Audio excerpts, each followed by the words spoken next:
नमस्कार दोस्तों, BK24 study zone में आप लोग का एक बार फिर से स्वागत है। तो दोस्तों, आज की इस वीडियो में जैसा कि मैंने आपको क्लास 6 की हिस्ट्री की बात करने वाले हैं, आपको मैं पहले ही बता चुका हूं और जब हाईलाइटेड वीडियो में पहले ही डाल प्राचीन चुका जो हूं। ठीक है, अगर आपने वो वीडियो नहीं लिया है तो डिस्क्रिप्शन बॉक्स में उस वीडियो का लिंक है, आप उस वीडियो पर जाइए। मैंने आपको बता रखा है कि हिस्ट्री की में हम जो क्लास 6 की हिस्ट्री है उसमें क्या क्या पढ़ने वाले हैं। ठीक है, तो 12 चैप्टर हैं और आज चैप्टर फर्स्ट है। ठीक है, अगर आप इस चैनल पे नए हैं तो चैनल ज़रूर सब्सक्राइब करिएगा। एनसीईआरटी की जो बुक्स होती हैं वो मोस्ट इंपॉर्टेंट बुक्स होती हैं किसी भी कॉम्पिटिटिव एग्जाम के लिए। ठीक है, तो हम शुरुआत करने वाले हैं आज के अपने पहले चैप्टर की। अगर आपको ये वीडियो पसंद आए तो लाइक बटन पे क्लिक करना मत भूलिएगा। ठीक है, तो शुरुआत करते हैं इस चैप्टर की। हमारे चैप्टर का नाम है क्या, कब, कहाँ और कैसे। ठीक है, और इस चैप्टर की जो शुरुआत होती है वो होती है रसीदा के एक क्वेश्चन से। रसीदा नाम की एक लड़की है, जैसा कि आप देख पा रहे हैं यहाँ पर, इनके क्वेश्चन से एक इस चैप्टर की शुरुआत है कि ये पेपर पढ़ रही होती हैं और उसमें जो एक खबर छपी होती है उसका जो टाइटल होता है वो होता है 100 साल पहले। इनके मन में ये क्वेश्चन आता है कि भाई हम कैसे पता लगा सकते हैं कि 100 साल पहले क्या हुआ था। ठीक है, यानी कि इतने 100 वर्ष पहले क्या हुआ था, इसके बारे में हमें कैसे जानकारी मिल सकती है। ठीक है, तो इसी क्वेश्चन की तलाश में हम इस चैप्टर में निकलते हैं और जानने की कोशिश करते हैं कि हम क्या क्या जान सकते हैं और किस प्रकार से जान सकते हैं। ठीक है, उस वक्त कैसे पता लगाएं, यहाँ पर एक क्वेश्चन दे रखा है छोटा सा, और इसमें ये चीज़ बताया गया है बेसिकली कि आज के टाइम पे हम कैसे पता लगा सकते हैं। अगर दिल्ली में कोई घटना हो रही है तो हम कैसे पता लगाएंगे कि भाई कल क्या हुआ था दिल्ली में। ठीक है, अगर ये जानना हो तो हमें क्या करेंगे, तो हम न्यूज़पेपर देखेंगे, कल क्या हुआ था आज की खबर छपी होगी। ठीक है, हम पेपर पढ़ सकते हैं और जानकारी हासिल कर सकते हैं। साथ ही साथ इंटरनेट की दुनिया है तो इंटरनेट से तो हमें हर चीज़ पता चल जाएगी। ठीक है, लेकिन अगर थोड़ी देर के लिए अगर मान लीजिए कि इंटरनेट नहीं है, हमारे पास मोबाइल नहीं है, हमारे पास टीवी नहीं है, हमारे पास न्यूज़पेपर नहीं, तो हम कैसे पता लगाएं। तो बेसिकली क्या होता है, अगर हमें पता लगाना हो कि हमें 1 साल पहले क्या हुआ था, ठीक है, और हमें जानने की उत्सुकता हो तो हम उस स्थान पे जाएंगे और वहाँ पर किसी ऐसे जानकार आदमी से बात करने की कोशिश करेंगे जो कि सब कुछ जानता हो उस वक्त की बारे में। ठीक है, या फिर उस वक्त वो वहाँ हो। ठीक है, तो वही यहाँ पर बताया गया है कि हम कैसे जान सकते हैं। ठीक है, अतीत के बारे में हम क्या जान सकते हैं, यहाँ पर पूछा गया है। ठीक है, तो अतीत के बारे में हम क्या जान सकते हैं, अतीत के बारे में हम जान सकते हैं कि वो लोग क्या खाते थे, हमारे जो पूर्वज थे वो कैसे कपड़े पहनते थे। ठीक है, कैसे घरों में रहते थे, किस प्रकार शिकार करते थे, पशुपालन कैसे होता था, शिल्पकार थे, कौन कौन से राजा थे। ठीक है, वैज्ञानिक थे तो कौन से थे। ठीक है, तो इस तरीके के बारे में हम जान सकते हैं अपने अतीत के बारे में। ठीक है, और साथ ही साथ यहाँ पर स्पेशल दे रखा है बच्चों के लिए। ठीक है, क्योंकि क्लास 6 की बुक है तो स्पेशल बच्चों को भी ध्यान में रखते हुए बनाया गया। तो बच्चे क्या जान सकते हैं, तो बच्चों के बारे में हम क्या जान सकते हैं, बच्चे कौन से खेल खेलते थे, कौन से गीत सुनते थे, हम ये बच्चों के बारे में जान सकते हैं। ठीक है, अब शुरुआत होती है हमारे जो एग्ज़ाम में कॉम्पिटिटिव एग्जाम के इंपॉर्टेंस क्वेश्चन है उनकी, यहाँ से शुरुआत होती है कि लोग कहाँ रहते थे।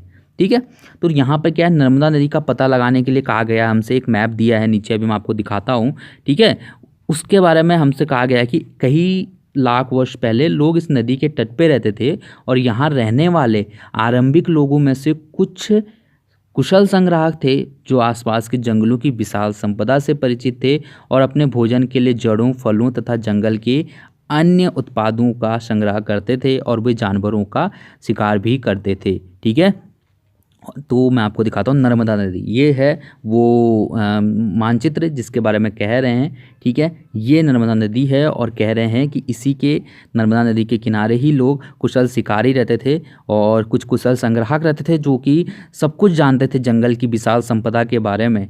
ठीक है, और 2500 वर्ष पहले, सॉरी कई लाख वर्ष पहले यहाँ पर रहते थे नर्मदा नदी के किनारे। ठीक है, कुशल संग्राहक और कुशल शिकारी। ठीक है, तो ये क्वेश्चन इंपॉर्टेंट यहाँ से बन सकता है। ये एक्चुअली में सुमेलित करने के लिए आता है कि नर्मदा नदी के किनारे, और ऑप्शन में इस तरीके का दिया होगा नर्मदा नदी और आपको मिलान करना होगा। ठीक है, और ऑप्शन में दिया होगा कुशल संग्राहक या फिर कुशल शिकारी। ठीक है, तो ये कुशल जो है संग्राहक या कुशल शिकारी, इसका जो ऑप्शन है वो हो जाएगा। ठीक है, लास्ट में अभी हम क्वेश्चन सॉल्व करेंगे, उसमें हम देखेंगे ये चीज़ें।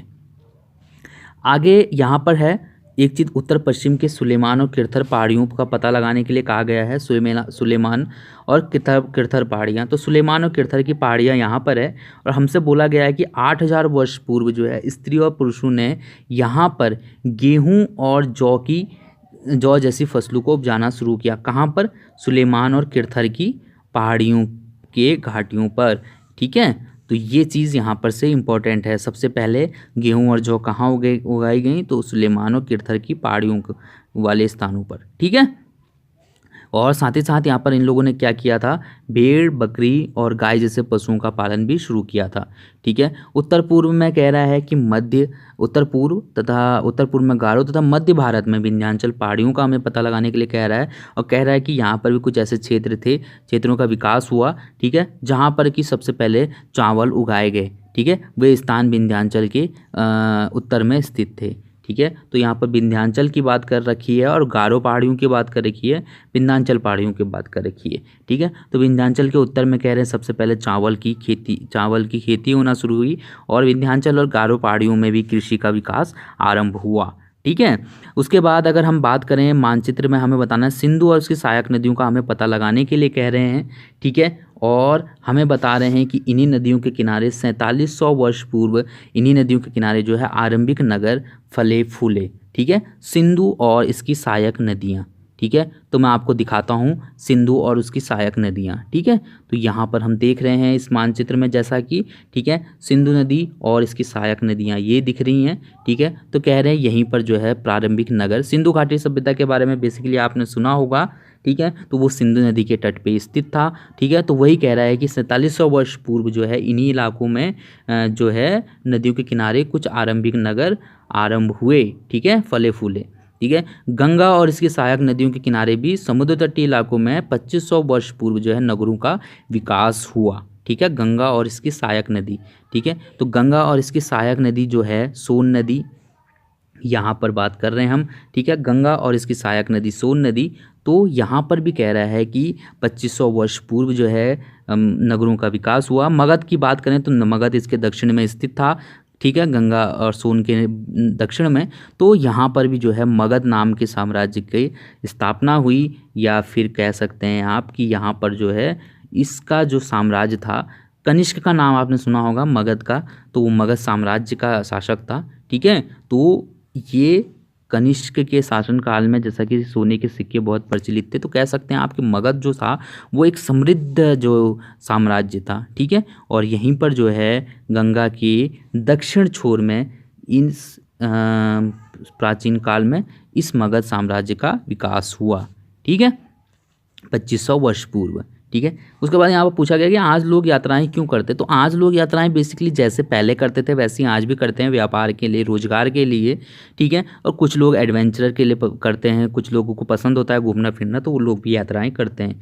ठीक है, साथ में यहाँ पर बताया गया कि देश का नाम बताया गया है। ठीक है, हमारे देश का नाम कैसे पड़ा, इंडिया या भारत। ठीक है, तो यहाँ पर दे रखा कि हमारे देश को इंडिया या भारत कहते हैं, तो इंडिया शब्द जो है इंडस से निकला है, जिसे संस्कृत में सिंधु कहा जाता है। ठीक है, सिंधु नदी के बारे में हम ऊपर पढ़ चुके हैं। ठीक है, तो सिंधु कहा जाता है। ठीक है, और एटलस में ईरान और यूनान के बारे में पता लगाने के लिए कह रहा है, और कह रहा है कि लगभग 2500 वर्ष पूर्व उत्तर पश्चिम की ओर से आने वाले ईरानियों और यूनानियों ने सिंधु को हिंदोस और इंदोस, इस नदी के पूर्व में स्थित भूमि प्रदेश को इंडिया कहा। ठीक है, भारत नाम का प्रयोग उत्तर पश्चिम में रहने वाले लोगों के एक समूह को कहा जाता था, और इस समूह का उल्लेख जो है संस्कृत के ऋग्वेद में भी है, जो कि लगभग 2500 वर्ष पुराना वेद है। ठीक है, तो आप समझ सकते हैं कि हमारे देश का जो इतिहास है भारत का, वो कितना प्राचीन है। ठीक है, उसके बाद में यहाँ पर दे रखा है कि अतीत के बारे में हम कैसे जान सकते हैं, जैसा कि ऊपर क्वेश्चन था, तो अतीत के बारे में बेसिकली हम वहाँ की पुस्तकों के बारे में जान सकते हैं, बताया गया है यहाँ पर, हम उनको ढूंढ सकते हैं। और ये एक पांडुलिपि यहाँ पर दी गई है, और बोला है कि ये पांडुलिपि जो है, ठीक है, ये मैन्यूस्क्रिप्ट कहते हैं इसको इंग्लिश में, और मेन्यू का अर्थ होता है हाथ से निकला। ठीक है, तो ये हाथ से लिखा हुआ है, आप देख रहे हैं पांडुलिपि, और यहाँ पर ऊपर इसका दे रखा है कि ये पांडुलिपि लगभग 1000 वर्ष पूर्व लिखी गई है, और ये किताब के बनाने के लिए जो है ताड़ के पत्तों को काट कर उनके अलग अलग हिस्सों को एक साथ बांध दिया जाता था, बांधने के लिए छेद किया गया है। ठीक है, और भुर्ज पेड़ की छाल से बेसिकली ये बनाए जाते थे, और भुर्ज पेड़ जो है वो हिमालय क्षेत्र में उगने वाला है। ठीक है, और इसकी छाल से विशेष तौर पर भोजपत्र बनाए जाते थे और उस पर लिखा जाता था। ठीक है, उसके बाद पांडुलिपि के बाद हमें कुछ अभिलेख भी दिए गए हैं। ठीक है, बेसिकली मैं यहाँ पर पहले पांडुलिपि को क्लियर कर देते हैं। पांडुलिपि का क्या है कि यहाँ पर पांडुलिपि में छाल से बनाए जाते थे। ठीक है, पेड़ों की छाल से, पत्तों से। ठीक है, भुर्ज पेड़ की छाल से, जैसा कि ऊपर पढ़ चुके हैं हम। ठीक है, इन पांडुलिपियों में क्या होता है कि बताया गया है नीचे यहाँ पर कि कीड़ों ने कई कीड़े खा लिए हैं, पर आज भी कुछ उपलब्ध हैं जो कि बेसिकली जो मंदिरों वगैरह में पाए गए हैं। ठीक है, जो इनको नष्ट होने से किसी तरीके से बचा दिया गया है। ठीक है, तो वो मिलते हैं। और इसके बाद इनमें जो लिखा हुआ है, राजाओं के बारे में लिखा हुआ है। ठीक है, औषधियों के बारे में, विज्ञान के बारे में इनमें लिखा हुआ है। ठीक है, साथ ही साथ इसमें कुछ महाकाव्य और कविताएं और नाटक भी लिखे गए हैं। ठीक है, और बेसिकली इनमें से कई जो है संस्कृत में लिखे हुए हैं, जबकि अन्य कोई है प्राकृत भाषा में लिखे गए हैं, और कुछ लिखे गए हैं तमिल भाषा में। ठीक है, तो प्राकृत भाषा जो थी वो थी आम लोगों की भाषा। ठीक है, जो कि आम बोलचाल में प्रयोग होती थी। ठीक है, इसके अलावा यहाँ पर आप देख पा रहे हैं अभिलेख। ठीक है, तो ये अभिलेख जो बना हुआ है ये 100 वर्ष पुराना है। ठीक है, और वर्तमान में ये अफगानिस्तान के कांधार से प्राप्त हुआ है। ठीक है, इस अभिलेख को अशोक नाम के शासक ने बनवाया था। ये अभिलेख जो है अशोक नाम के शासक ने, यहाँ पर लिखा हुआ है, अशोक नाम के शासक ने बनवाया था। और इस शासक के बारे में हम अध्याय 8 में पढ़ेंगे। अशोक के बारे में लगभग सभी लोगों ने सुना होगा। ठीक है, तो ये अशोक का अभिलेख है। ठीक है, और बेसिकली इन अभिलेखों में क्या उत्कीर्ण किया जाता था ये यहाँ पर बताया गया है कि इन अभिलेखों में राजा रानियों के सहित अन्य स्त्री पुरुषों ने भी अपने कार्यों का विवरण लिखा हो, जो कार्य करते थे। ठीक है, और साथ ही साथ जो राजा युद्ध करते थे उनके बारे में भी इन अभिलेखों में उत्कीर्ण करवाया जाता था। ठीक है, तो ये सब चीज़ें थी इसमें। उसके अलावा यहाँ पर कुछ चीज़ें और बताई गई हैं यहाँ पर कि प्राचीन नगर से जो है पात्र प्राप्त हुआ है, जो कि 4700 वर्ष पुराना है। इसी तरीके से चांदी और ये एक सिक्का प्राप्त हैं। ठीक है, इन सिक्कों के 2500 वर्ष पूर्व होने की आशंका है। हमसे पूछा गया है कि ये जो सिक्के हैं इन सिक्कों में और आज के सिक्कों में क्या अंतर है। तो आप जैसे कि आप देख के ही बता सकते हैं कि इन सिक्कों में क्या अंतर है। आज के जो सिक्के होते हैं बिल्कुल अच्छे से जो है कह सकते हैं आप उसको डाई में बने होते हैं। ठीक है, उनका शेप जो है बहुत अच्छा होता है, लेकिन ये जो सिक्के थे ये बिल्कुल जो है सही नहीं थे। ठीक है, उसके अलावा अगर हम बात करें, अतीत एक या अनेक दे रखा है यहाँ पर क्वेश्चन। ठीक है, क्वेश्चन मार्क लगा रखा है, अतीत एक या अनेक। तो बेसिकली अतीत का क्या है, अतीत हर किसी के लिए अलग अलग था उस वक्त भी, जैसा कि आज के टाइम पे हो गया। आज अगर हम, कोई गरीब है तो उसका खाना अलग है, कोई अमीर है तो उसका खाना अलग है, कोई गांव में रहता तो उसका खाना अलग है, कोई शहर में रहता तो उसका खाना अलग है, उसका रहन सहन अलग है। ठीक है, तो उसी तरीके से अतीत भी कई तरीके का हो सकता है। ठीक है, यहाँ पर देखा कि उदाहरण के लिए अगर कोई पशुपालक था या कोई कृषक था तो उसका जीवन जो है वो राजा रानियों के जीवन से बिल्कुल अलग था। ठीक है, अगर कोई देश के इस हिस्से में रहता है, कोई इस हिस्से में रहता है, तो यहाँ पर जो परंपराएं थी वो अलग थी, यहाँ पर जो परंपराएं थी अलग थी।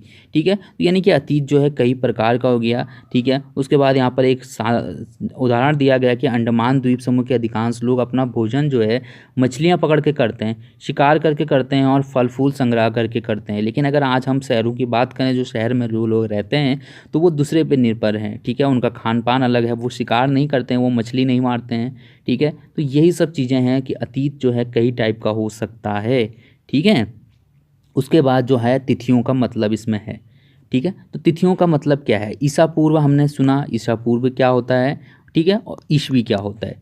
ठीक है, तो ये इन सब चीज़ों के बारे में हम इसमें बात करेंगे। तो ईसा पूर्व का मतलब है, जैसे कि अगर दे रखा है यहाँ पर कि जो 2000 वर्ष पूर्व जो है अगर दिया हो, तो इसका मतलब क्या है, 2000 वर्ष ये मान लो ईसा मसीह का जन्म हुआ।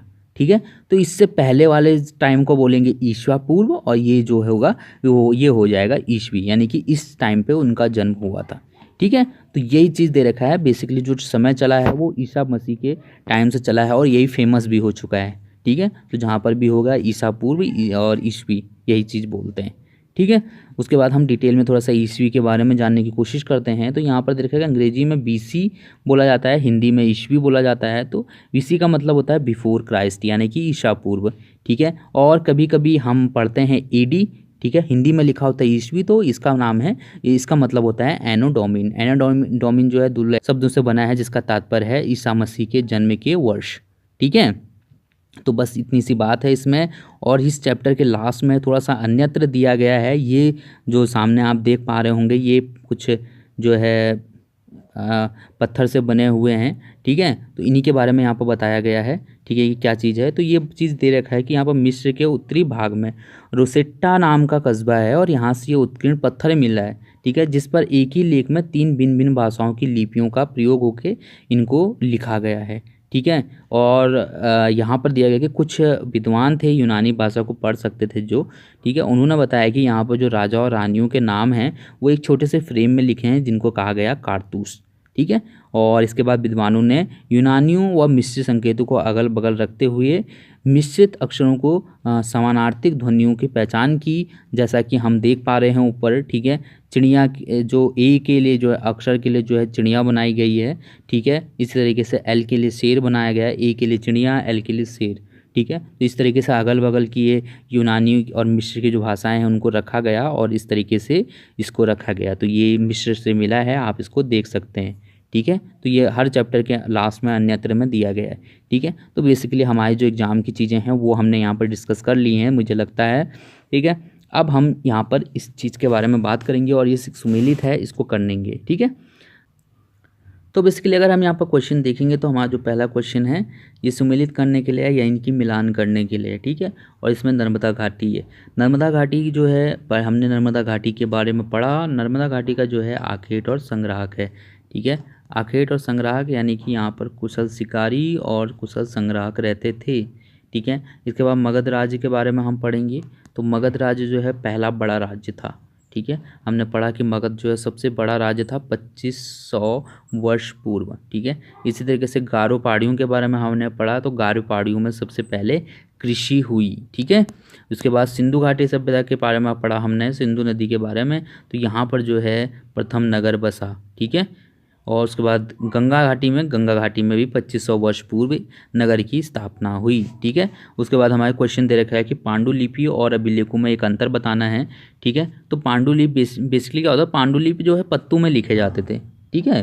पांडुलिपि जो है वो पत्तों में लिखे जाते थे, जबकि जो अभिलेख होते थे वो किसी ठोस सतह पे लिखे जाते थे, किसी पत्थर पे या किसी धातु के कह सकते हैं आप धातु के ऊपर, ठीक है। तो बस यही अंतर है और यही जो है प्रमुख अंतर हो गया इसके बारे में, ठीक है। उसके बाद इसमें कुछ चर्चा करने के लिए वगैरह वगैरह दे रखा है। बेसिकली अगर यही सब क्वेश्चन जो है एग्जाम के लायक तो नहीं है। ऊपर जो क्वेश्चन यहाँ पर जो बेसिकली ये 2 क्वेश्चन दे रखे हैं ये इंपॉर्टेंट क्वेश्चन है। साथ ही साथ कुछ तिथियाँ यहाँ पर दे रखी हैं, ये मोस्ट इंपॉर्टेंट है एग्जाम के लिहाज से, ठीक है। इसके अलावा अगर हम बात करें यहाँ पर मैंने बिफोर क्राइस्ट ये चीज़ पूछा लिया है, फुल फॉर्म आती है कई बार, ठीक है।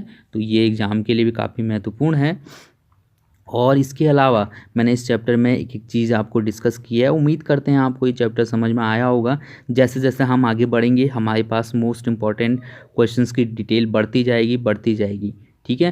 तो आप इस वीडियो को पूरा देखिएगा, इसके आगे आने वाली सीरीज़ को भी देखिएगा, ठीक। थैंक यू सो मच इस वीडियो को देखने के लिए। हम मिलते हैं अपनी अगली वीडियो में।